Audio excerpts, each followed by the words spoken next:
Joining us is Professor David Levine from UC Hastings School of Law. We've got to go with the Mueller report, and I've got to ask you, this is one of those inconclusive inconclusions.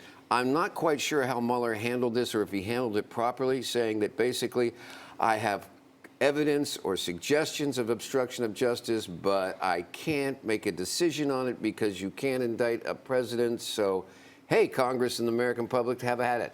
Right. He was stuck. He was stuck because of Justice Department policy.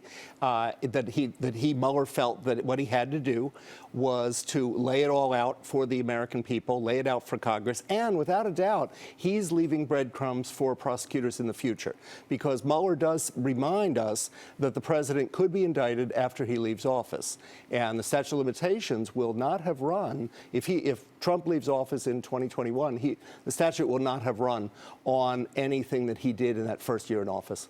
So what you're saying is that he could be indicted for obstruction of justice? He potentially could be, sure. Even though they didn't find a crime? Yes. So how does that work? If there wasn't a crime, how do you obstruct justice? Because if you're obstructing the proceeding, just as if many of the people, like Flynn, was caught out because he lied to a federal official, he lied to an FBI agent. So even if it turns out that Mr. Flynn had not committed any crime at all, by virtue of simply lying to an FBI agent, that in and of itself is a crime, because the idea is that you need to give prosecutors, you need to give investigators as much cooperation as possible so that then they can find out what happened. Then they can determine whether or not crimes did occur or not, whether action needs to be taken or not. And let's come back to another thing, Phil, which is, let's not forget that while the report about the president was inconclusive, look at all the work that's been done already. Look at all the indictments.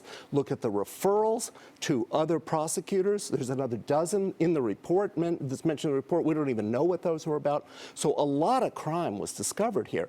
It may be that the president did not commit a crime that could be prosecuted now, but there's a tremendous amount of work that Mueller and his team did. But how much of what Mueller did had to do with Russian involvement, and how much of it had to do with, let's say, Trump's business ties, business associates? In other words, spanning out so that you're being brought in and asked questions that have nothing to do with Russia, or that are tangential, right, but that are running around. And how does that work? Sure. Well, on the Russian part of it, nearly half the report is about what the Russians did.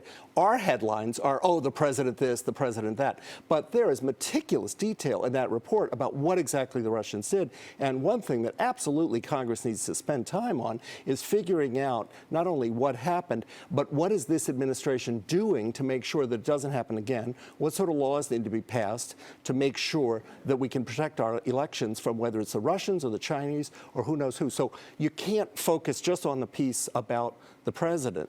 Mueller spent a tremendous amount of time on the Russian side, and Congress needs to spend an equal amount of time on the Russian side. Do you think there's already talk about questions about Democrats and Hillary Clinton's involvement with Russia, with the famous dossier report that had Donald Trump cavorting with prostitutes? Is that going to be investigated? Well, Barr used a very provocative word when he said in his testimony a couple weeks ago that he thought perhaps that spying on the Trump campaign had taken place, and that certainly is related to some of that information. Now, whether Barr will actually take that seriously and he'll direct people to investigate that even further, I just don't know. Will Republicans want to see that happen? Sure, some of them will. Will it happen? Well, so far, Barr has acted like he's the lawyer for Donald Trump. He hasn't acted like he's the lawyer for the Democratic Congress called for any investigations into that? Into the email? Well, I think they got sick of the Republicans doing it when the Republicans were controlling the House. I love justice when it merges with politics. It's such a, well, you did it, I should do it. You can't do it, I will do it, you know? Goes around. Wouldn't you like to see some adults running the place for a change? What a thought. What a thought. All right, David Levine, I want to thank you for joining us. I want you to stick around because I want to talk about the role of special prosecutors, from Barry Bonds to Donald Trump. I've got to ask you, put you on the spot. Exonerated or not? Can you tell me? The report says if we could have exonerated the president, we would have. that it's very clear that there is not a clear exoneration with respect to obstruction. I think with respect to collusion, I think you can fairly say that the special prosecutor said that there was not evidence of conspiracy. Now, that's the technical term, meaning that they couldn't find that there was a meeting of the minds of the campaign and the Russians, and that then they all acted upon that plan. That's what's missing.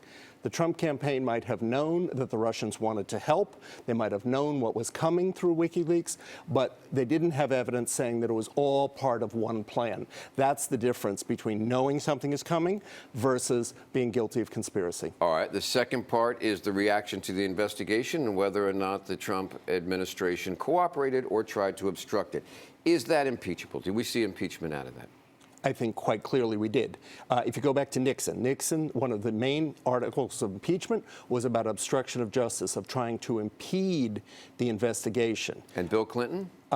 Clinton, well, his was different. His was lying to the grand jury. It was a little bit different. It wasn't quite obstruction.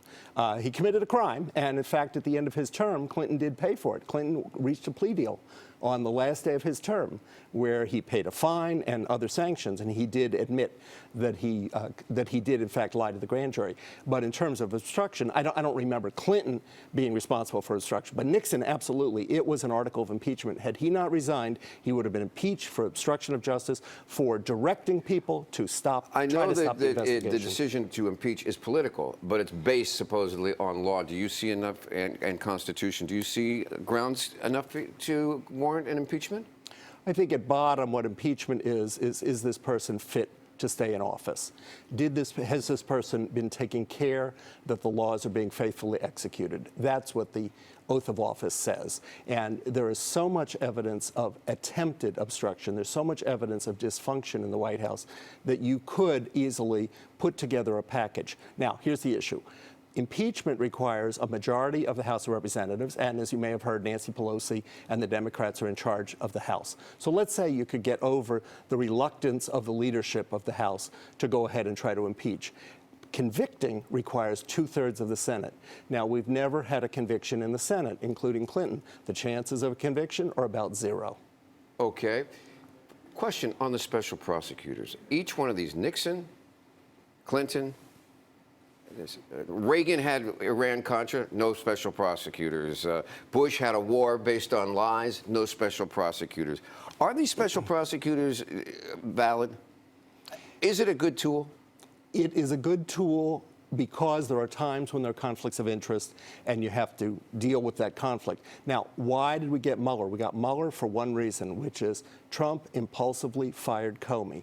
If Trump had not fired Comey, then no special prosecutor. The FBI would have been investigating all of this in the normal course. I think the president would not have gotten quite so agitated. He would not have lost Jeff Sessions as the supervisor of the FBI, and things would have gone very, very differently. So in terms of why was there a special prosecutor, it was because Trump wanted to fire Comey, and as he told one of the reporters, I thought about the Russian thing. All of that was very, very suspicious. Mm. And by the way, both Democrats and Republicans wanted Comey fired at some point, didn't they? The Democrats were not very happy with Mr. Comey over the Hillary Clinton he did that press conference, which he never should have done. There we go. Sure. Washington, weeks, months.